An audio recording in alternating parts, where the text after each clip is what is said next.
This episode of the Young Turks is brought to you by Audible.com. I said that Congressman Weiner had been hacked. I was pretty sure of it, and I came out guns blazing, and I based on several things. First of all, I read a Reuters article that said that the picture had come from a totally different batch on YFrog than where Weiner sends normally his pictures that he tweets out. Okay, I thought that was pretty good evidence. Secondly, the source for this news story in the beginning was Andrew Breitbart. Previously, he had never been right. So, is it possible that somebody gets a story right for the first time in their life? It turns out it is possible. Okay, but when he had every other story wrong, you can see why you'd be a little skeptical about the source. And then third of all, I thought Congressman Weiner is very technically savvy.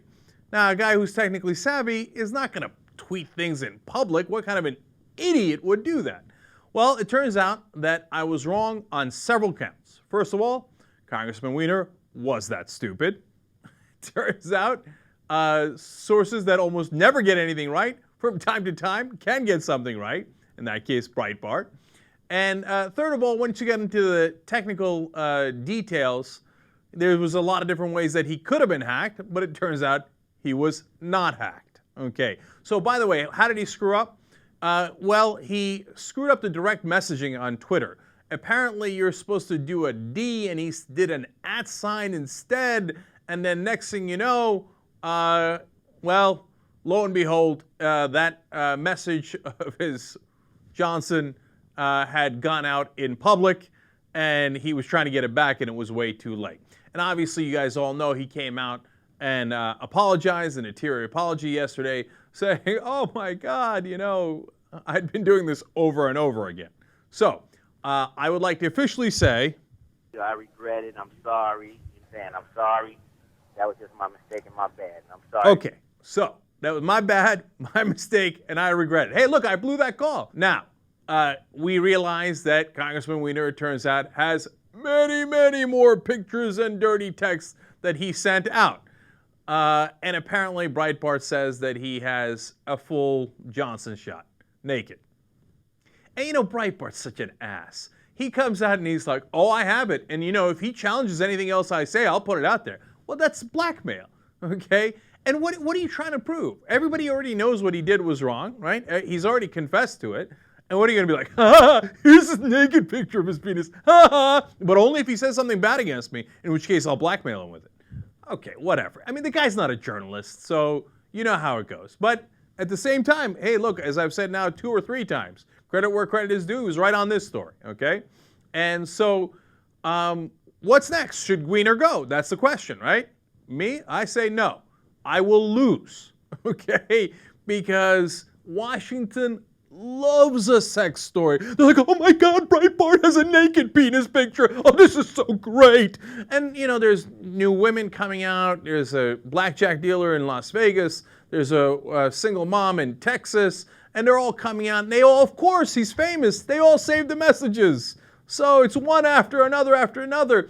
And every news program is going to show every one of those things.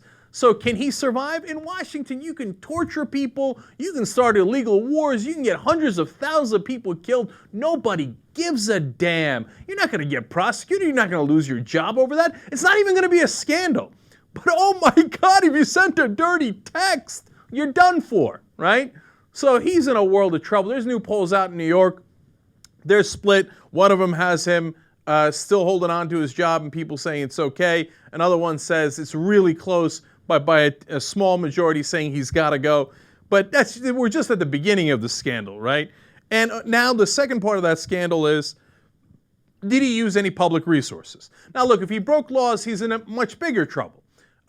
So people say, one was the actual, cheating on his wife, etc. They say, well, I guess technically that, that has nothing to do with his job. But tut, we are very angry with him. So now the second part of that is people saying, hey, Weiner lied to us. Look, who got lied to the most? Me. So I went out there and said, I think he was hacked. So I look the worst out of this, right? Am I mad at Weiner over it? No. And now problem number 3 for Weiner is, okay, might have used public resources. So apparently, one of the women claims that when they were doing the phone sex business, She called back on the same number, found out it was the House line, House of Representatives. Okay? So, oh, he used a government phone. He soiled the government phone with his dirty, dirty talk. Okay. Look, it's not that I just swear to you that if it was a Republican, I wouldn't care. I've said it in the past, okay? Now, there is a line, but I don't think using the phone or the computer, he sent dirty messages maybe over the computer, and they think if they get him on that, he's totally toast, right? I don't care, okay? If you rob the American taxpayer, I care, right? You send a dirty text over your government computer, that's because you were horny at work. I don't care.